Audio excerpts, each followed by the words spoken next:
Hello everyone, welcome to Sirajam একাডেমির official YouTube channel. Already gadget পেয়ে গেছো, গ্যাজেটের জন্য ভিডিও আমরা বানানো হয়ে গেছে, কোথায় কি বৃত্তান্ত সব বলা হয়ে গেছে, খুঁটিনাটি জায়গা আমরা আলোচনা করে নিয়েছি। এবার আমরা নোটিফিকেশনের সঙ্গে সঙ্গে পেয়ে গেছি। সো নোটিফিকেশন 30 তারিখের ডেট দেওয়া আছে, গ্যাজেটে কিন্তু 29 তারিখের ডেট দেওয়া আছে, কিন্তু দুটোই পরপর আমরা পেয়েছিলাম। সো নোটিফিকেশন অলরেডি পেয়ে গেছো। কিসের নোটিফিকেশন? WBSLST 2025 সালের এক্সামের নোটিফিকেশন। 9, 10 অ্যান্ড 11, 12 এর পরীক্ষার জন্য যাবতীয় খুঁটিনাটি আমরা আলোচনা করব। কারা কারা বসতে পারবে, নতুনরা কি সত্যিই বঞ্চিত হবে? উত্তর হচ্ছে না, নতুনরাও বসতে পারছো। ভ্যাকেন্সি কমে গেছে। ভ্যাকেন্সি কেন কমলো? ভ্যাকেন্সিটা কমা উচিত ছিল না, সেটার কারণ কি? আর বিএডরা কি বসতে পারবে নাকি আবার কেস হবে? আবার কেস হবে, সেই সমস্ত জায়গাগুলো নিয়ে এই ভিডিওটাতে আমরা আলোচনা করছি। দীর্ঘ 10 বছর, 10 থেকে 12 বছর বলতে পারো, কারণ 2016 প্যানেল তো বাতিল হয়ে গেল, তাহলে 12 বছরও হতে পারে। তাহলে অতদিন ধরে ওয়েট করে আছো, এবার আর হয়তো 3 থেকে 4 মাস তোমাদের ওয়েট করতে হবে। তারপরে সরকারি চাকরির যে স্বপ্ন দেখছিলে সেই স্বপ্নটা হয়তো ফুলফিল হবে, কিন্তু সেই লেভেলের পড়াশোনাটা করতে হবে।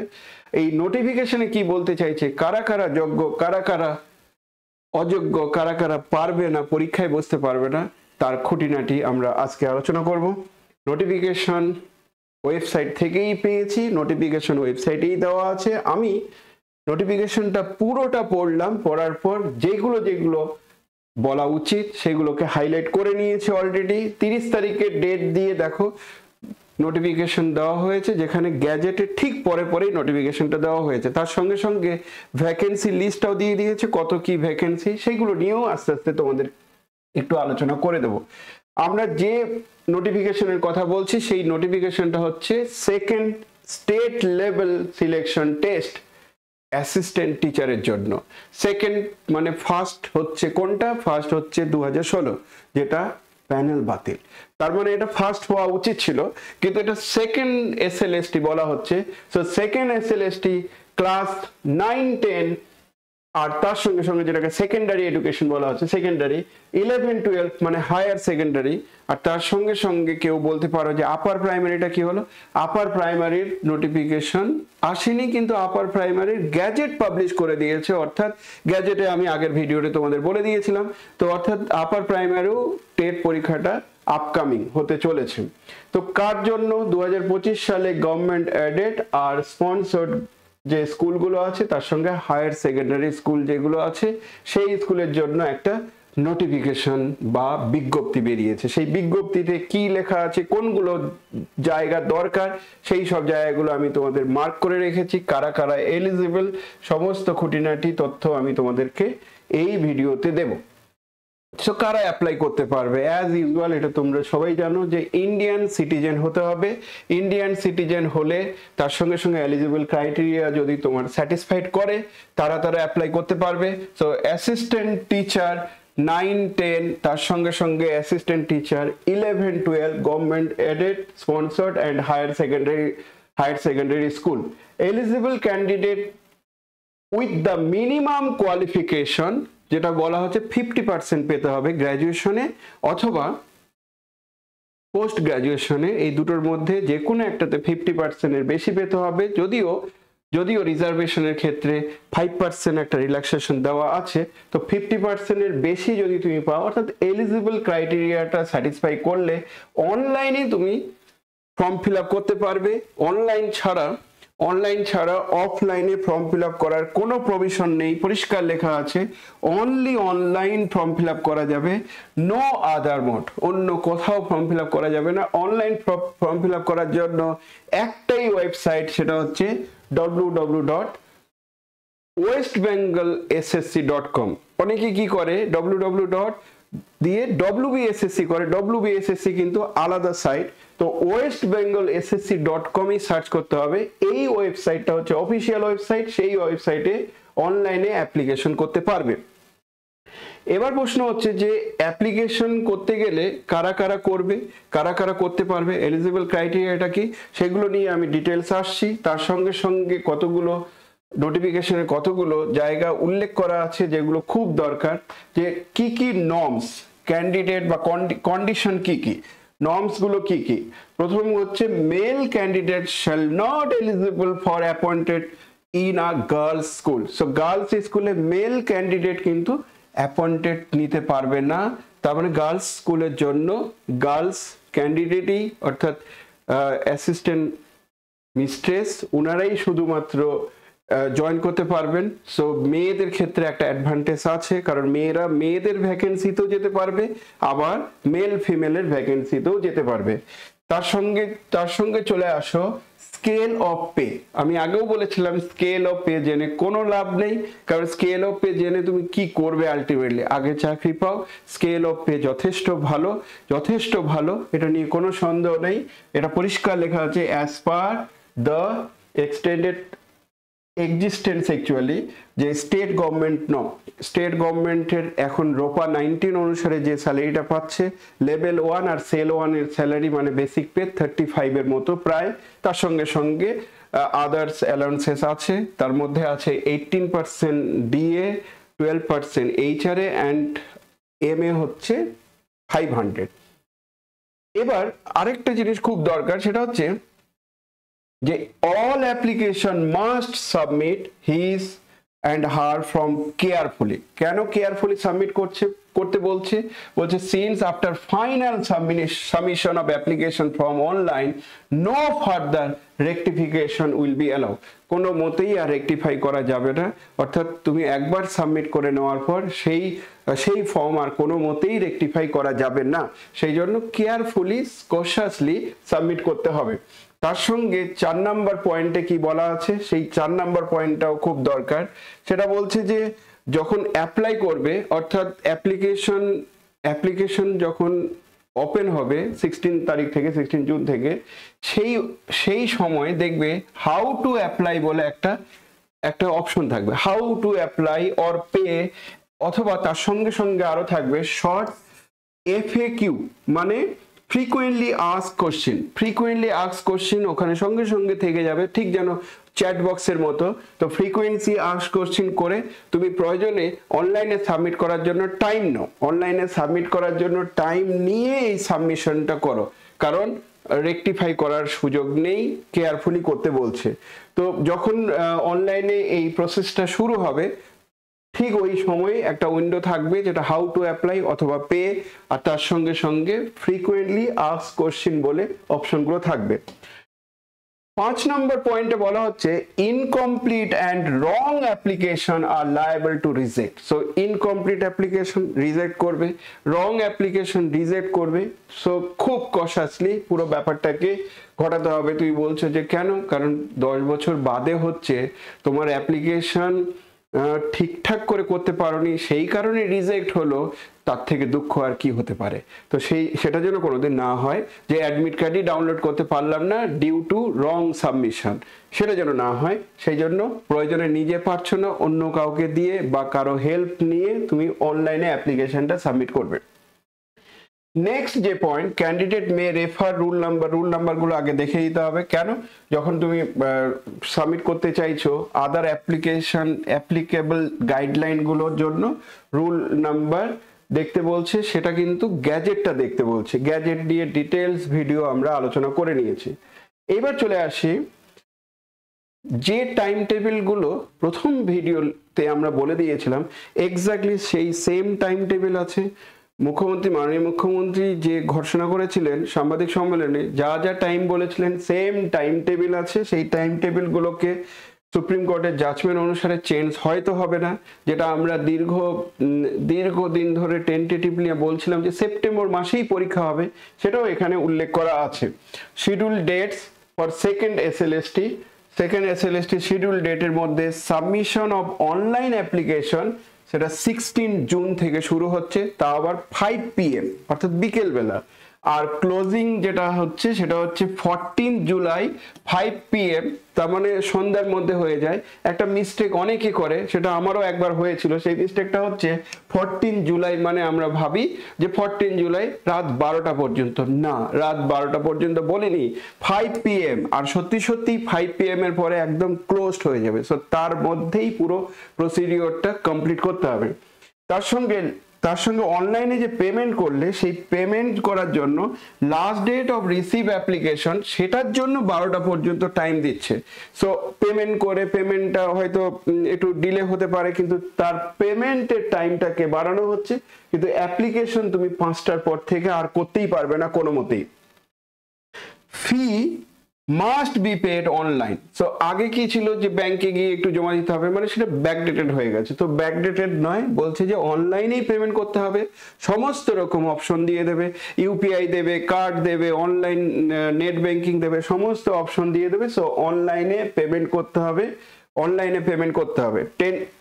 টেন্টেটিভ টাইম অফ রিটেন এক্সামের একটা টেন্টেটিভ টাইম, সেটা আমরা অলরেডি বলেই রেখেছি যে এই টাইমে হওয়ার চান্স আছে, মোস্ট প্রবাবল এই টাইমে হবে। সেটা আগের ভিডিওতে বলা হয়েছে, যে এখানে পরিষ্কার হয়ে গেল যে সেপ্টেম্বরের ফার্স্ট উইকে হবে। ডেট দেয়নি, কিন্তু তুমি যদি মনে করো যে কোন দিন হবে, তাহলে সেপ্টেম্বরের ফার্স্ট উইক মানে সানডেতে হবে। সানডে কোন ডেটে হচ্ছে সেই ডেটটা হবে, একদম কম্পালসারি সানডে হবে। তো সানডে সেপ্টেম্বরের প্রথম সানডেতেই হয়ে যাবে। সেটা অবশ্যই এক্সাক্ট টাইম বলছে পরবর্তীতে আরো নোটিফাই করা হবে, এক্সাক্ট টাইম বলে দেওয়া হবে, ওটা নিয়ে চিন্তা করার কোনো দরকার নেই। অ্যাডমিট কার্ড কোথায় পাবো? অ্যাডমিট কার্ড অফিসিয়াল ওয়েবসাইটে। তো যখনই ফর্ম ফিল আপ করবে তার রেফারেন্স কিছু নাম্বার থাকে, so reference number note down করবে, লিখতে পারো না স্ক্রিনশট করবে, ছবি তুলবে, কারণ রেফারেন্স নাম্বার ছাড়া পরবর্তীতে হয়তো আর যদি বাই চান্স কোনো কারণবশত লগ ইন করতে ভুল হয়ে যায়, সেই রেফারেন্স নাম্বারটা তোমার হেল্প হবে। সো যা করবে রেফারেন্স নাম্বারগুলোকে ঠিকঠাক করে নেবে, কারণ তোমরা ফার্স্ট টাইম ধরো অ্যাপ্লাই করছো, অভ্যস্ত নও, সাইবার ক্যাফে চালাও না, ভুল হতেই পারে। সেই জন্য প্রত্যেকটা মুহূর্তে নোট করবে যে আমার রেফারেন্স নাম্বার এত, ডেট এত, পাসওয়ার্ড যদি চায় পাসওয়ার্ড, লগইন কি, সেগুলো নোট ডাউন করে রাখবে। অ্যাডমিট কার্ড ডাউনলোড করার সময় হয়তো লাগবে, তো অ্যাডমিট কার্ড ডাউনলোড সেই আবার আমার অফিসিয়াল ওয়েবসাইটই হবে, ওয়েবসাইট থেকে আমরা অ্যাডমিট কার্ডটা পেয়ে যাব। অ্যাডমিট কার্ড ডাউনলোড করলে সেখানে কিন্তু কোন সেন্টারে তোমার হচ্ছে এক্সাম, কখন হবে, কোন টাইমে হবে, সমস্ত ইনফরমেশন পেয়ে যাবে। ফিস কত, ফিস নিয়ে একটা কথা বলার আছে, সেটা হচ্ছে ফিসটা নর্মালি বুঝতেই পারছো, দুটো পরীক্ষার জন্য 9, 10 বা 11, 12 যাই দাও না কেন 500 হচ্ছে ফিস, ফর্মের দাম, ফর্ম অনলাইন ফিস। কিন্তু SC STদের জন্য একটা অফার আছে, বাম্পার অফার, সেই অফারটা হচ্ছে 300 ডিসকাউন্ট করা হয়েছে। কোশ্চেন হচ্ছে দুটোই কি ফর্ম ফিল আপ করতে পারবো? উত্তর হচ্ছে ইয়েস, দুটোই করা যাবে। এবার কেউ বলতে পারো যে স্যার দুটোই যদি করি দুটোই পরীক্ষা দিতে পারবো, আমি যে দেওয়া উচিত, কিন্তু যদি বদমাইশি না করে, যদি একই দিনে পরীক্ষা ফেলে দেয়, তাহলে তুমি একটা পরীক্ষায় দিচ্ছ, দুটো পরীক্ষা দেওয়ার কোনো সুযোগ নেই। ন্যাচারালি বলা যেতে পারে দুটো পরীক্ষা দেওয়ার চান্স আছে, প্রিভিয়াস দিনেও এরকম অভিজ্ঞতা আছে যে দুটো পরীক্ষায় দেওয়া যায়। যেহেতু 9, 10-এ সিট সংখ্যাটা অপেক্ষাকৃতভাবে বেশি, সেই কারণে অনেকেই 11, 12-এ যেতে চায় না, সিট সংখ্যা কম যেহেতু। 11, 12 বা 9, 10 দুটোই যদি পরীক্ষা দেওয়া যায় তো খুবই ভালো, যদি না দেওয়া যায় তাহলে 9, 10টাও নিতে পারো। খুব কনফিডেন্স থাকলে 11, 12 পরীক্ষাটা দেবে। আপাতত দুটোই ফর্ম ফিল আপ করা যাবে, আপাতত দুটোই পরীক্ষা দেবে, এই মেন্টালিটি নিয়ে চলো। পরবর্তীতে ডেট অফ এক্সামিনেশন কবে হচ্ছে তার উপর নির্ভর করে পরে ডিসাইড করবে যে কোনটা পরীক্ষা দেবে, কোনটা দেবে না, কেমন প্রিপারেশন হয়েছে তার উপর অনেক কিছু নির্ভর করছে। সিলেকশনের প্রসিডিওরটা কি? 9, 10 বা 11, 12 এর ক্ষেত্রে selection to the post of teacher for 9, 10 and 11, 12 schools shall made on basis of written exam. So first written exam হচ্ছে evaluation of qualification of the candidate and যখন qualified হবে, written exam-এ যারা কোয়ালিফাই হবে তারা oral interview-র জন্য যাবে, সবাই ডাক পাবে না, ওরাল ইন্টারভিউর জন্য ডাক পাবে যারা কোয়ালিফাই করবে তারা, তার সঙ্গে সঙ্গে লেকচার ডেমনস্ট্রেশন করবে যারা কোয়ালিফাই করবে রিটেন এক্সামে তাদের। তাহলে এই তিনটে প্রসিডিওরের মাধ্যমে হবে। Written exam first, and written exam of course OMR সিটে 60 মার্কসের পরীক্ষা হচ্ছে। 60 মার্কস মানে এমসিকিউ বেস, প্রত্যেকটা এমসিকিউর মার্কস হচ্ছে 1, নেগেটিভ মার্কস নেই। এটা প্রায় বলছি, নেগেটিভ মার্কস নেই, 60 মার্কসের হবে। টাইম বলেনি, টাইম হচ্ছে আইদার 1 আওয়ার না হলে 90 মিনিটস, তার মানে 1.5 ঘন্টা হতে পারে। কোয়ালিফাই যারা করলো তাদের ওরাল হচ্ছে 10 মার্কস, লেকচার ডেমনস্ট্রেশনের জন্য 10 মার্কস। এটা আমাদের গেজেটে বলা ছিল, সেখান থেকে আমি তোমাদেরকে বলে দিচ্ছি। কোশ্চিন পেপার কিসে হবে? কোশ্চিন পেপার ইংলিশ আর বেঙ্গলি। ম্যাথমেটিক্সের ছেলেপেলেগুলো বেঙ্গলিতে পরীক্ষা খুব রেয়ারলি দেয়, হয় না, কারণ বইও সেইভাবে পাওয়া যায় না। আর আমরা ইংরেজিতে লিখে স্বাচ্ছন্দ্য বোধ করি, বাংলার তুলনায় ইংরেজি অনেক ভালো। যত এমসিকিউ বই, যত অনার্সের বুক সব ইংরেজিতে আছে, বাংলা বই কজন পড়েছে? সো তোমরা অবশ্যই ইংলিশে পরীক্ষাটা দেবে, ম্যাথমেটিক্সের ছেলেপেলেগুলো ইংলিশেই দেবে, বাকি সাবজেক্টে যেটা দুটোই করতে পারো। কিন্তু ইংলিশ বেঙ্গলি যেটা তুমি ফর্ম ফিল আপে সিলেক্ট করবে, তোমার কোশ্চিন সেইভাবেই আসবে। সো ফর্ম ফিল আপের সময় সেই কোন মেথডে পরীক্ষা দিতে চাইছো সেটা কনশাসলি বা একদম সাবধানে করতে হবে। নেক্সট চলে আসো, preparation of panel for the post of assistant teacher. প্যানেলটা কিভাবে প্রিপারেশন করা হবে সেটা কাজই, পুরো সম্পূর্ণ কাজ কিন্তু কমিশনের। কমিশন কি করবে, ডিউটিস অফ কমিশন কি করবে সেটা বলতে পারো। তো কিভাবে প্যানেলটা কিভাবে তৈরি করবে, প্রিপেয়ার করবে, তার প্রথম উত্তর হচ্ছে যে ওএমআর শিট, অ্যান্সার শিট যেটা আছে সেটা এক্সামিনেশন আগে হবে। ওএমআর শিট এক্সামিনেশন হওয়ার পর সেটা পাবলিশ করা হবে in their website. OMR sheet যেই ওএমআর শিটের অ্যান্সার চলে আসলো, অর্থাৎ রিটেন এক্সাম চলে আসলে সঙ্গে সঙ্গে সেটা পাবলিক করা হবে। পাবলিশ করার পর তারপরে ইন্টারভিউর জন্য ডাকা হবে। সেটা সব কিছু কিন্তু ওয়েবসাইটেই বলা হবে। ওয়েবসাইটে পাবলিশ করলে প্রিলিমিনারি যে মেরিট লিস্ট আসবে সেটা ক্যাটাগরি ওয়াইজও বলবে। তার সঙ্গে ক্যাটাগরি ওয়াইজ মানে মেল ফিমেল, তারপরে caste wise, general caste, OBC, কোন কাস্টের মধ্যে আছো, সমস্ত ক্যাটাগরি ওয়াইজ পাবলিশ করা হবে। তারপরে বলা হয়েছে যে candidate the Central Commission shall also prepare and publish a official website a merit list for the candidate prepared subject wise, medium wise, gender wise and category wise। তিনটে ভাগে merit list publish করা হবে। Gender wise, medium wise করার খুবই দরকার, কারণ কোন স্কুলে নেবে, মেল না ফিমেল, হিন্দি মিডিয়াম না বাংলা মিডিয়াম না ইংলিশ মিডিয়াম, তার উপর অনেক কিছু নির্ভর করছে। মার্কস দিয়ে দেওয়া হবে, রিটেনের মার্কস কত সেটাও বলা হবে, এভালুয়েশন অফ একাডেমি স্কোর বলা হবে, মার্কস অফ ওরাল ইন্টারভিউ, সমস্ত কিছু বলে পাবলিশ করা হবে ওয়েবসাইটে। তারপরে যেটা বলা আছে, the central commission shall prepare and publish the official website merit base panel of candidate. এটা একদম লাস্ট, প্যানেল পাবলিশ করবে যখন সমস্ত কিছু হয়ে যাচ্ছে, অর্থাৎ রিটেন হলো, তার সঙ্গে সঙ্গে ওরাল হলো, তার সঙ্গে সঙ্গে ডেমনস্ট্রেশন হলো, তাহলে সেটাও পাবলিশ করা হবে। আর সব কিছু কিন্তু বাই পোস্টে যাওয়ার কোনো জায়গা নেই, ওয়েবসাইট থেকেই পাওয়া যাবে, সেই সমস্ত কথাবার্তাগুলোই বলা আছে। যদিও এটা duties of commission, central commission হচ্ছে, তবু আমি তোমাদেরকে একটু বলেই নিচ্ছি, যদি কোনো মিস্টেক থাকে, এরর থাকে, সেই মিস্টেকগুলো ক্যান্ডিডেট বুঝতে পারবে, তার ওএমআর শিট থেকে বুঝতে পারবে। সেটার জন্য না, এখানে যেটা বলা হয়েছে সেটা আলাদা জিনিস।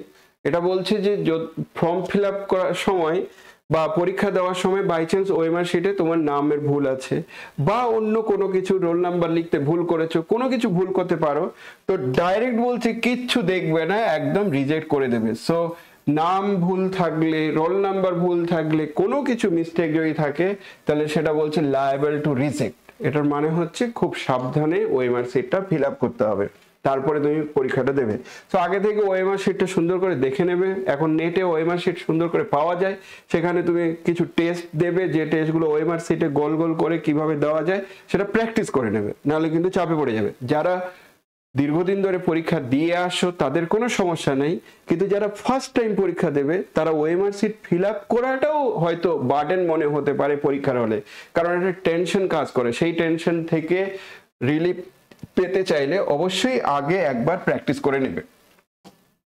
There will be only one correction option একবারই তুমি কারেকশন করতে পারবে। কোথায়? ওএমআর সিটে, ক্যারিং 1 মার্ক। আর আচ্ছা একটাই, সরি, একবারই কারেকশন না, কারেক্ট অপশন। কারেক্ট অপশন কথাটির মানে হচ্ছে এটা এমসিকিউ। সো এমসিকিউ পরীক্ষা, এটা এমএসকিউ না, মাল্টিপল সিলেক্ট কোশ্চেন নয়। তাহলে তুমি একটাই কারেক্ট অপশন পাচ্ছ, there will only one correct option. তার মানে সঙ্গে সঙ্গে বলতে পারবো যে প্রত্যেকটা কারেক্ট অপশনের জন্য 1 মার্ক। তাহলে 1 মার্কস হলো আউট অফ 4 অপশন, 4টে করে অপশন থাকবে।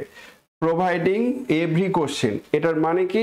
No negative marks, negative marks কিছুই নেই। 60 কোশ্চেন, টোটাল 60 মার্কস, 60 মার্কসের পরীক্ষা হবে। সেটা আমি আগেও তোমাদের বলেছিলাম, তাই হয় MCQ, multiple select question, multiple question type একটাই, মানে এমএসকিউ হচ্ছে মাল্টিপল সিলেক্ট কোশ্চেন, তাহলে সেখানে অনেকগুলো অপশন সিলেক্ট করতে পারো, সেই অপশনগুলোটাই এটা একদম এমসিকিউ। একটাই চয়েস, দুটো চয়েস হতে পারে না। এবার চলে আসো, the central commission shall publish such a panel with waiting list. বলছে যে প্যানেল তো পাবলিশ করবে, তার সঙ্গে সঙ্গে ওয়েটিং লিস্ট ও ক্যান্ডিডেটও পাবলিশ করে দেবে। সেই ওয়েটিং লিস্টের ভ্যালিডিটি আবার কত? Validity of panel and waiting list. বলছে each panel and waiting list shall remain valid 1 year from the date of first counselling. Counselling যদি আমি নভেম্বরে ধরি, তাহলে নভেম্বর থেকে নেক্সট নভেম্বর পর্যন্ত ওই প্যানেলটা ভ্যালিডিটি থাকবে। তার মানে ওই প্যানেল থেকে যদি কোনো কারণবশত সিট ফিল আপ না হয়, তাহলে ওয়েট লিস্ট থেকে, ওয়েটিং লিস্ট থেকে নেওয়া হবে, সেটা 1 ইয়ার পর্যন্ত। 1 ইয়ারের পরে আর ওই প্যানেল ভ্যালিড থাকবে না। আশা করি ক্লিয়ার। এবার চলে আসো ভ্যাকেন্সির যে জায়গাটা, আমি বলছিলাম যে ভ্যাকেন্সি লিস্ট আছে। তো ভ্যাকেন্সি লিস্ট যেটা আছে এখন, যেটা আছে সেটা ইন্ডিকেটিভ, যেটা টেন্টেটিভ লিস্ট। টেন্টেটিভ লিস্টটা কিন্তু পরিবর্তন হবে। গ্যাজেটে পরিষ্কার লেখা ছিল যে টেন্টেটিভ যে ভ্যাকেন্সি আছে, সেই টেন্টেটিভ ভ্যাকেন্সিটা ইন্টারভিউতে ডাকার সময় আরেকটা কারেন্ট ভ্যাকেন্সি দেওয়া হবে, সেই ভ্যাকেন্সিতে কিছুটা সংখ্যা বেড়ে যাবে। আপাত দৃষ্টিতে মনে হতে পারে যে প্রচুর ভ্যাকেন্সি, কারণ আমরা তো 44,000 দেখছি, কিন্তু সাবজেক্ট ওয়াইজ যখন ভ্যাকেন্সি দেখা হচ্ছে, বা মিডিয়াম ওয়াইজ বা category wise, male female wise, ভ্যাকেন্সিটা তুলনামূলক অনেক কম মনে হচ্ছে, কিন্তু এই সংখ্যাটা আস্তে আস্তে করে বাড়বে। আপাতত ওই ভ্যাকেন্সি লিস্টটা তোমরা পেয়েও যাবে। এলিজিবল ক্রাইটেরিয়া, সেটা গ্যাজেটেও ছিল, এখানেও আছে, খুব দরকার, এটা শুনে নাও একটু। এলিজিবল ক্রাইটেরিয়া মানে 9-10 এর জন্য কারা কারা এলিজিবল। 9-10 এর জন্য অবশ্যই গ্র্যাজুয়েশনটা লাগবে, পোস্ট গ্র্যাজুয়েশনটা অপশনাল, বেনিফিট পাবে। তো গ্র্যাজুয়েশন লাগবে, 50% মিনিমাম পেতে হবে, at least 50% mark in either graduation or post graduation, এই দুটোর মধ্যে যে কোনো একটাতে 50% মার্কস লাগবে। তার সঙ্গে বিএড কম্পালসারি। বিএডটা কম্পালসারি করলো, কিন্তু তাকে মার্কস আলাদা করে দিল না, যে বিএড এর জন্য আলাদা মার্কস না, বিএডটা কম্পালসারি করলো, যেহেতু কম্পালসারি সেই জন্য ওই মার্কসটাকে তুলেই দিল। এছাড়া আর কি আছে? এছাড়া হচ্ছে 4 ইয়ার ডিগ্রি যদি কারো থাকে, বিএ, বিএসসি, ইএড, 4 ইয়ার ডিগ্রি যে কোনো National Council of Teacher Education recognise school থেকে বা ইনস্টিটিউট থেকে, তাহলে উনিও সেই জায়গায় বসতে পারবেন। এলিজিবল ক্রাইটেরিয়ার পরে এজ। এজটা কি? এজ হচ্ছে 21 ইয়ার হতে হবে 1 জানুয়ারি 2025-এ। 20 ইয়ারের বেশি হতে হবে 21, আর 40 ইয়ারের কম। যদিও রিল্যাক্সেশন আছে, কিন্তু সেই রিল্যাক্সেশনটা আপার লিমিটের ক্ষেত্রে। তার মানে ওবিসি, এসসি, এসটিদের জন্য যখন বলা হচ্ছে 5 ইয়ার্স, তার মানে 40 + 5, 45 ইয়ার্স বেনিফিট পাচ্ছেন, 45 ইয়ার ফর্ম ফিল আপ করতে পারবে। আর তার সঙ্গে যদি বলা হয় এসসি, এসটি, এটা থাকলো। আচ্ছা, এসটি ক্যান্ডিডেট আর ওবিসি ক্যান্ডিডেট যদিও এখানে অনেক প্রশ্ন আছে যে ওবিসি কারা ফর্ম ফিল আপ করতে পারবে, ওবিসি আদৌ কি করা যাবে, সেখানেও প্রশ্ন হচ্ছে 2010 সালের আগে যদি ওবিসি হয় অবশ্যই এই বেনিফিট পাবে। এখন যেহেতু সুপ্রিম কোর্টের বিচারাধীন, তাহলে সেটা কেমন আপডেট দিচ্ছে, ফর্ম ফিল আপ করতে করতেই তোমরা বুঝে যাবে। তার উপর নির্ভর করে ওবিসিতে ফর্ম ফিল আপ করতে পারবে কিনা সেটা অনেকটা নির্ভর করছে। যদি ওবিসিতে তোমরা ফর্ম ফিল আপ করতে পারো, তার বেনিফিট তোমরা পাচ্ছ 40+3 মানে 43 ইয়ার্স। আর ফিজিক্যাল হ্যান্ডিক্যাপ যদি হয় তাহলে সেক্ষেত্রে 48 ইয়ার্স পর্যন্ত ফর্ম ফিল আপ করতে পারবে। এটা গেল এজের রিল্যাক্সেশন কাস্টের ক্ষেত্রে। কাস্টের ক্ষেত্রে তোমরা এজের রিল্যাক্সেশন, রিজার্ভেশনের ক্ষেত্রে এজের রিল্যাক্সেশনটা পাচ্ছ। কিন্তু এখানে একটা পরিষ্কার আরেকটা কথা বলার আছে, সেটা দেখলে বুঝতে পারবে যে এই নোটটা দেখো, এই দৃষ্টব্যটা দেখো, যেটা খুব দরকার। Relaxation 5 marks in education qualification will allow in case of reserve candidate। মানে আমি বললাম যে 50% মিনিমাম পেতে হবে তবেই তুমি ফর্ম ফিল আপ করতে পারবে। সো রিজার্ভেশন ক্যাটাগরির মধ্যে যদি পড়ো তাহলে সেক্ষেত্রে তোমাকে 5% রিল্যাক্সেশন দিয়ে 45% পেলেও তুমি ফর্ম ফিল আপটা করতে পারছো, এলিজিবল হচ্ছ। 2 নম্বর কি বলা হচ্ছে? 2 নম্বর বলছে minimum qualification as prescribed by NCTE attend before last date of receiving the online application. তার মানে তুমি যদি মনে করি যে আমি 13-এ ফর্ম ফিল আপ করলাম, তাহলে 13-এ তোমার বিএড কমপ্লিট হওয়া চাই। তোমরা যদি কেউ মনে করো আমি একদম 16-এ ওপেন হলো, 16-এই আমি করলাম, তো 16 জুনে যদি তুমি ফর্ম ফিল আপ করো তাহলে 16 জুনের মধ্যে বিএড কমপ্লিট হওয়া চাই। তো বিএড এর ক্ষেত্রে কিন্তু একদম স্ট্রিক্ট নিয়ম, তোমার কমপ্লিট বিএড দরকার, অ্যাপিয়ারিং বিএড দরকার নয়। অর্থাৎ থার্ড সেম, লাস্ট সেম তারা কিন্তু ফর্ম ফিল আপ করতে পারছো না, এটা পরিষ্কার। শুধু তাই নয়, পরবর্তীতে এমনও হতে পারে যে আমার মাস্টার ডিগ্রি চলছে, গ্র্যাজুয়েশনটা অলরেডি হয়ে গেছে, ফর্ম ফিল আপ করলে মাস্টার ডিগ্রির বেনিফিটটা কি পরবর্তীতে পাবো? যেহেতু আমি মাস্টার ডিগ্রিতে থার্ড সেমিস্টারে চলছি, আমি বলছি না। মাস্টার ডিগ্রির বেনিফিট যদি পেতে হয়, এখান থেকে বলা হচ্ছে যে মাস্টার ডিগ্রির বেনিফিট পেতে চাইছো মানে যে ডেটে তুমি ফর্ম ফিল আপ করছো সেই ডেটের মধ্যে তোমার মাস্টার ডিগ্রি কমপ্লিট হচ্ছে কিনা সেটা দেখার দরকার। যদি মাস্টার ডিগ্রি কমপ্লিট হয়ে যায় মাস্টার ডিগ্রির বেনিফিট পাবে, যদি না কমপ্লিট হয় তাহলে পাবে না। এবার কেউ কেউ বলতে পারে যে পরবর্তীতে কেস করে, আমি যে সেটা পরের ব্যাপার। এমন অনেক কেস আছে যারা মাস্টার ডিগ্রির বেনিফিট কোনো মতেই পাবে না। নিয়ম হচ্ছে মাস্টার ডিগ্রি যদি ইন সার্ভিস হওয়ার পরও যদি তুমি মাস্টার ডিগ্রি বেনিফিট পেতে চাও, সেক্ষেত্রে ম্যানেজিং কমিটির পারমিশন নিয়ে তুমি মাস্টার ডিগ্রি করছো কিনা তার উপর, সেটা আগে। এখন এখানে যেহেতু গ্যাজেটেও এই কথাটি লেখা ছিল, এমনকি এটা আমি দেখলাম যে নোটিফিকেশনে এই কথাটি লেখা আছে। এটার মানে হচ্ছে গ্র্যাজুয়েশন চলছে, মাস্টার ডিগ্রি এখনো কমপ্লিট হয়নি, কিন্তু ফর্ম ফিল আপ শেষ হয়ে যাওয়ার পর কমপ্লিট হবে, তুমি মাস্টার ডিগ্রির বেনিফিট পাবে না। কারণ মাস্টার ডিগ্রির বেনিফিট হলে স্কেলটা একটু বেশি হয়। মানে এদের নিয়ম হচ্ছে মাস্টার ডিগ্রি আছে, পোস্ট গ্র্যাজুয়েট টিচার, তার ক্ষেত্রে তোমার হবে স্কেল হবে যেটাকে 4800 বলা হয়। আর যদি তোমার শুধুমাত্র গ্র্যাজুয়েশন থাকে তার স্কেল হবে 4400। তা দুটোর মধ্যে সামান্য একটু পার্থক্য আছে, যে পার্থক্যটা পরবর্তীতে আরো ফিল করা যায়। তো এই জায়গাটা খুব ক্লিয়ার, আশা করি বুঝতে পেরেছো যে এখানে আর কোনো ডাউট থাকার কথা নয়। বিএড যদি থাকে তাহলে বিএড কমপ্লিট থাকতে হবে, মাস্টার ডিগ্রির ক্ষেত্রেও তাই। কিন্তু তুমি ফর্ম ফিল আপ করতে পারছো বিকজ অফ গ্র্যাজুয়েশন ডিগ্রি আছে সেই কারণে। সো যে কোনো অ্যাডিশনাল ডিগ্রি দিতে চাইলে সেই ডিগ্রিগুলোর ক্ষেত্রে কিন্তু ফর্ম ফিল আপ যবে করছো তার আগে ক্লিয়ার থাকা দরকার। এর সঙ্গে আরো একটা জায়গা ছিল যেটা আগে খুব ইম্পর্টেন্ট ছিল, সেটা হচ্ছে স্পেশাল বিএড। তো স্পেশাল বিএড উল্লেখ নেই, কারণটা হচ্ছে বিএড তার তো মার্কস নেই। তো স্পেশাল বিএড এর মার্কস দিয়ে কি হবে? যারা স্পেশাল বিএড করেছো, অর্থাৎ বিএড এর পরেও স্পেশাল বিএড কথাটি মানে হচ্ছে যারা হ্যান্ডিক্যাপ স্টুডেন্টদেরকেও পড়াতে পারে। তো স্পেশাল বিএড করেছো মানে সেটা তুমি আলাদা বেনিফিট পাচ্ছ না, তার কারণ হচ্ছে ওটা তো মার্কস তার কাউন্ট করা হচ্ছে না। তো বিএড থাকলেই হবে, স্পেশাল বিএড থাকলে খুবই ভালো। এজ লিমিট 3 নম্বর পয়েন্টটা দেখো, age limit shall be consider on the basis of age 1 January. তার মানে এজ লিমিট মানে 21 থেকে 40, সেটা 1 জানুয়ারি থেকেই কাউন্ট করতে বলা হচ্ছে।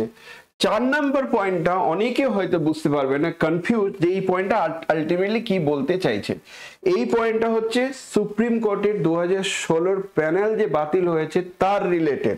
সেখানে পরিষ্কার একটা জায়গা পয়েন্টে বলা আছে যে the age relaxation will be given to the candidate who have been given the benefit of age relaxation as as per the order of date of 3/4/25, অর্থাৎ 3 তারিখে খেয়াল করে দেখবে 3rd এপ্রিল সুপ্রিম কোর্টের জাজমেন্ট আসলো 26,000 টিচারের প্যানেল বাতিল। তাহলে 26,000 এই ডেটেই কিন্তু ওটা হয়েছিল। তাহলে এই ডেটের যে জাজমেন্ট 26,000 টিচার বাতিল, ওই সমস্ত ক্যান্ডিডেটের জন্য এজ বেনিফিটটা কি, রিল্যাক্সেশনটা কি, সেটা বলা আছে যে ওখানে যে অর্ডারটা দেওয়া আছে সেই অর্ডারের বেনিফিটটাই ওনারা পাবেন। এটার মানে আর কিচ্ছু না, এটা একদম ক্লিয়ার।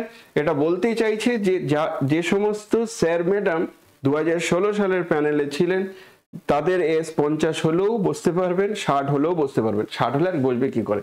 তো যাই হোক, এজ রিল্যাক্সেশন সেই সমস্ত স্যার ম্যাডামদের জন্য একদম সুপ্রিম কোর্টের জাজমেন্ট অনুসারে দেওয়া হচ্ছে, অর্থাৎ সবাইকে বসতে দেওয়া হবে। কারণ ওই প্যানেলটা বাতিল, পুনরায় নতুন করে আবার রিক্রুট করতে হবে। কাদেরকে? উনাদেরকে, সবাইকে রিক্রুট করতে হবে। তাহলে এজ রিল্যাক্সেশন সম্পর্কিত সুপ্রিম কোর্টের অনারেবল সুপ্রিম কোর্টের যা জাজমেন্ট 3/4/25 ছিল, সেই জাজমেন্টের নিয়ম অনুসারে এজ রিল্যাক্সেশন পাবে যাদের প্যানেল বাতিল হয়েছে। এটা সবাই নয়, এটা কিন্তু রিজার্ভ ক্যাটাগরিরও নয়। তাহলে এই পয়েন্টটা অনেকেই বুঝতে পারে না, অনেকেই আমাকে জিজ্ঞাসা করেছে যে কি বলতে চাইছে। নেক্সট যেটা দরকার সেটা হচ্ছে 11-12 এর ক্ষেত্রে কি গল্প। 9-10 এর ক্ষেত্রে যা যা প্রসিডিওর, সেম জিনিস 11-12 এর ক্ষেত্রে। 11-12 এর ক্ষেত্রে তোমরা দেখতেই পাচ্ছ 11-12 এর ক্ষেত্রেও পোস্ট গ্রাজুয়েশন চাইছে। তো মাস্টার ডিগ্রি ছাড়া 11-12 অ্যাপ্লাই করা যাবে না। 50% মার্কস মিনিমাম, যদিও or its equivalent। এটার কারণ কি? 50% মার্কস মিনিমাম, কিন্তু যদিও রিজার্ভ ক্যাটাগরির মধ্যে থাকলে 5% রিল্যাক্সেশন পাওয়া যাচ্ছে। সো 5% রিল্যাক্সেশন থাকবে রিজার্ভ ক্যাটাগরিদের জন্য। বিএড মাস্ট, বিএড ছাড়া বসতে পারবে না। আর তার সঙ্গে একই রকম অপশন দেওয়া আছে। এজ লিমিট 21 থেকে 40, সেখানেও আপার লিমিট 5 ইয়ার্স বাড়বে এসসি এসটিদের জন্য, 3 ইয়ার্স আদার ব্যাকওয়ার্ড ওবিসির জন্য, 8 ইয়ার্স ফিজিক্যাল হ্যান্ডিক্যাপের জন্য এজ লিমিট বাড়বে। কিন্তু 2016 সালের প্যানেল বাতিল হওয়ার যারা আছেন সবার কিন্তু benefit as per the judgement of 3rd April honourable Supreme কোর্টের যে জাজমেন্ট সেই অনুসারে এজ রিল্যাক্সেশনটা পাবেন। এই হলো আমার নোটিফিকেশনের যাবতীয় তথ্য। এখনো নোটিফিকেশনের সিলেবাসটাকে পাবলিশ করেনি, যদিও সিলেবাসটা পাবলিশ করলে সিলেবাসটা দিতে হয়তো সুবিধা হতো। তো সিলেবাস যেহেতু পাবলিশ করিনি সেই কারণে সিলেবাসটাকে আলাদা করে বলতে পারছি না। আরো একটা দেওয়া আছে, সেটা হচ্ছে টেন্টেটিভ শিডিউল। সেই শিডিউলটা কি, যে commencement of online application form, এই দুটো আমরা বললাম। Last date of receive application, এটা হচ্ছে একদম 12টা পর্যন্ত 21 তারিখে। Tentative date of written exam first week of September. তার সঙ্গে টেন্টেটিভ পাবলিকেশন অফ রেজাল্ট, সেটা হচ্ছে 4th week of October. 4th week of অক্টোবরের মধ্যে ভাইবা, তার সঙ্গে সঙ্গে ডেমনস্ট্রেশন, ওরাল যা আছে সবকিছু নিয়ে নেবেন। তারপরে ইন্টারভিউর জন্য হচ্ছে, আচ্ছা ইন্টারভিউ না, এটা একদম পাবলিক করেছে। তারপরে ইন্টারভিউটা হচ্ছে 1st থেকে 3rd উইকের মধ্যে। টেন্টেটিভ, একটু এদিক ওদিক চেঞ্জ হতে পারে।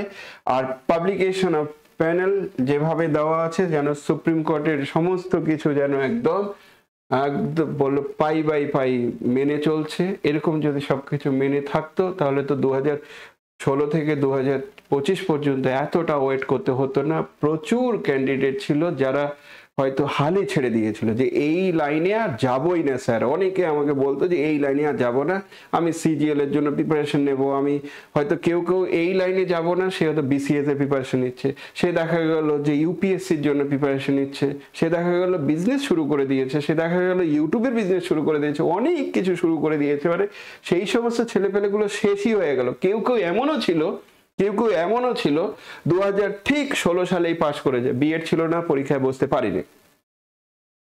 সে 10 বছরটা কাটিয়ে দিল নিজের ভাইটাল, একদম নিজের সব থেকে ভালো টাইম সেই 10 বছর কাটিয়ে দিল, কারণ সে জন্ম থেকেই যেন ভাবছিল যে টিচার হবে, জন্ম থেকেই ভাবছিল আমি টিচার হব। তাহলে একটা স্বপ্ন ছিল, পরীক্ষা যেহেতু হচ্ছে না 10 বছর কাটিয়ে দিল। তারপরে সংসার ধর্ম তো পালন করতেই হবে, সংসার ধর্ম পালন করতে গিয়ে এই লাইন থেকে সে বেরিয়ে গেল। এখন আবার যদি সেই ট্র্যাকে তাকে ফিরতে হয়, হয়তো তার বয়স পার হয়ে গেছে। একজন পার্সন 40 বছর হয়ে যাওয়ার পর এই সব পরীক্ষা আর মানায় না। তবু আমি এইটুকু বলবো, যাদের কোয়ালিটি ছিল, কোয়ালিটি আছে, 40 বছর যেহেতু পর্যন্ত রিল্যাক্সেশন আছে, অবশ্যই পরীক্ষা দেওয়া উচিত। একদম আদা জল খেয়ে নেমে যাওয়া উচিত। এই তো মোটামুটি টেন্টেটিভ ডেট ফেট সমস্ত কিছু আমি বলে দিয়েছি। এবার তোমরা বলতে পারো যে ভ্যাকেন্সির কি গল্প আছে। তো ভ্যাকেন্সিটা শুধু একবার একটু বলে দিলে আমরা আরো পরিষ্কার হয়ে যাব। ভ্যাকেন্সির লিস্টগুলো কিন্তু তোমরা সমস্ত কিছু ওয়েবসাইট থেকেই পেয়ে যাবে। ওয়েবসাইটটা হচ্ছে WBSLSTর যে ওয়েবসাইট, WB মানে ওয়েস্ট বেঙ্গল SSC, সেই ওয়েবসাইটেই পাবে। ওয়েবসাইটে সমস্ত নোটিফিকেশনগুলো পর আসছে। আগে কোনো নোটিফিকেশন ছিল না, এখন নোটিফিকেশনে ঢেলে সাজাচ্ছে। ভ্যাকেন্সির যে লিস্ট আছে সেই লিস্টটা কি আছে, ভ্যাকেন্সিতে আমার মনে হয়েছিল যে প্রচুর ভ্যাকেন্সি আছে, মানে অনেক কিছু হতে পারে, কিন্তু আমি অবশ্যই ম্যাথমেটিক্সটা দেখব, বাকিগুলো দেখব না। তো ম্যাথমেটিক্স গ্র্যাজুয়েশন লেভেলে 9-10 এর জন্য, গ্র্যাড মানে গ্র্যাজুয়েশন, 9-10 এর জন্য ফিমেল আর মেল ক্যান্ডিডেটের কি আছে, এটা মেল ফিমেলে আছে 2347, মেল ফিমেল, আর ফিমেলে হচ্ছে 1100। এটা আমি প্রায় বলবো যে ফিমেলরা অনেকটা অ্যাডভান্টেজ পাবে, কারণ ফিমেলরা এই ক্যাটাগরিতেও নিতে পারবে, এই ক্যাটাগরিতেও নিতে পারবে। এটা হচ্ছে মেল ফিমেল, এটা ফিমেল। বাংলা মিডিয়াম, ইংলিশ মিডিয়ামের ক্ষেত্রে সেখানেও কিছু সিট আছে, সামান্য মাত্র 2টো সিট আছে। হিন্দি মিডিয়ামের ক্ষেত্রে কিন্তু সিট সংখ্যা যথেষ্ট আছে, মেল ফিমেলে 255, আর তার সঙ্গে সঙ্গে হচ্ছে মেল ফিমেলে 255, ফিমেলে হচ্ছে 64।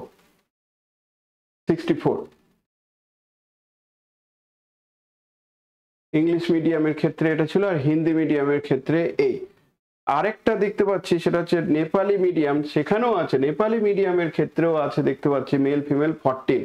তো নেপালি মিডিয়াম স্কুল জন্য এটা বলে দেওয়া আছে 9-10 এর ভ্যাকেন্সি। যদিও এটা আপ টু ডেট ভ্যাকেন্সি বেরোবে, রিটেন এক্সাম হয়ে যাওয়ার পর ইন্টারভিউ ডাকার ঠিক আগে একটা up to date vacancy list বেরোবে, এর থেকে অনেক বেশি ভ্যাকেন্সি থাকবে। কারণ ভ্যাকেন্সিটা কেন বেশি থাকবে, কারণ এবার তো স্কুল থেকে চাওয়া হবে যে ভ্যাকেন্সি, নতুন আপ টু ডেট ভ্যাকেন্সিটা আপনারা দিন। সব স্কুল থেকে আপ টু ডেট ভ্যাকেন্সি নেবে, ডিআই অফিস থেকে সমস্ত কিছু সাজিয়ে নতুন আপ টু ডেট ভ্যাকেন্সি তোমাদের দেবে। কারণ খুবই স্বাভাবিক, 10 বছর যেখানে কোনো পরীক্ষা হয়নি, প্লাস তার আগের 16 সালের যে ওনাদের গুলো যখন ঢুকলো, স্বাভাবিকভাবে ভ্যাকেন্সি আরো বেশি আশা করা যাচ্ছিল। তো সেটা সংখ্যা খুবই কম, কারণ 2011 আগে কিন্তু প্রতি বছর পরীক্ষা হয়েছে। 99 থেকে শুরু হয়েছে, 2011 পর্যন্ত প্রতি বছর পরীক্ষা হয়েছে, দুই একটা ইয়ার ছাড়া প্রতি বছর পরীক্ষা হয়েছে। এটাতে কি হতো যে এবার পাইনি তো কি হবে, পরের বার পাবো, এবার পাইনি তো কি হবে, পরের বার পাবো, কিন্তু এই সুযোগটা এখানে নেই। 11-12 এরটাও একটু দেখে নিই। 11-12 এ কিন্তু সিট সংখ্যা কম আছে, খুব বেশি নেই। তো 11-12 এর ক্ষেত্রে ম্যাথমেটিক্স এর ক্ষেত্রে কি আছে দেখে নাও। 11-12 এর ম্যাথমেটিক্সে মেল ফিমেল আছে 617, 617, শুধু ফিমেল আছে 121। ইংলিশ মিডিয়ামে 19 মেল ফিমেল, আর ফিমেলে আছে 3। তারপরে নেপালি মিডিয়ামে আছে, এটা মনে হচ্ছে নেপালি মিডিয়ামে আছে, উর্দু মিডিয়ামেও আছে, উর্দু মিডিয়ামের পরে বেঙ্গলি আছে, এখানে উল্টো পাল্টা দিয়েছে একটু, এটা হিন্দি মিডিয়াম দিয়েছে, তারপরে নেপালি মিডিয়াম দিয়েছে, উর্দু মিডিয়াম, ইংলিশ মিডিয়াম দিয়েছে। ইংলিশ মিডিয়ামে 7 আর 3। যদিও এই সমস্ত কিছু তোমরা পেয়ে যাবে, এগুলো একটু দেখে নেবে, দেখলেই বুঝতে পারবে। তো এই গেল ভ্যাকেন্সির জায়গা, ভ্যাকেন্সির লিস্ট। এটা যদিও বলছি টেন্টেটিভ, এরপরে আরো বেরোবে। এবার অনেকে আমাকে বলে যে নোটিফিকেশন তো বুঝলাম, আপনি কি কোনো ব্যাচ টেস্ট কিছু লঞ্চ করছেন? আমি যে হ্যাঁ, একটা ব্যাচ লঞ্চ করব, সেটার জন্য তোমাদেরকে একটু ওয়েট করতে হবে। আমি একটা হোয়াটসঅ্যাপ গ্রুপের লিঙ্ক দিয়ে দিচ্ছি নিচের দিকে, হোয়াটসঅ্যাপ গ্রুপের লিঙ্ক, সেই লিঙ্ক থেকেও তোমরা জয়েন করে যেতে পারো আপাতত। আর চ্যানেলটাকে সাবস্ক্রাইব করে রাখো, এখানেই আমি জানাবো যে আমি নতুন ব্যাচ কবে লঞ্চ করছি, কি প্রসিডিওর না প্রসিডিওর সব এখানে জানাবো। তোমরা এই ভিডিওটাকে সাবস্ক্রাইব করলেই বা এই ভিডিও থেকে এই চ্যানেলটাকে সাবস্ক্রাইব করো, তাতেই সমস্ত ইনফরমেশন পেয়ে যাবে। যাবতীয় খুঁটিনাটি জায়গা নোটিফিকেশন সংক্রান্ত বলে দিলাম। এরপরে আরও যদি কোনো কিছু ইনফরমেশন দেওয়া থাকে সেই ইনফরমেশন নিয়ে আমি নতুন ভিডিওতে হাজির হব। আজকের মতো এখানেই। সবাই খুব ভালো থাকো, সুস্থ থাকো, পরীক্ষার জন্য প্রিপারেশন নাও। লাস্ট সুযোগ, এই সুযোগটা সদ্ব্যবহার করো।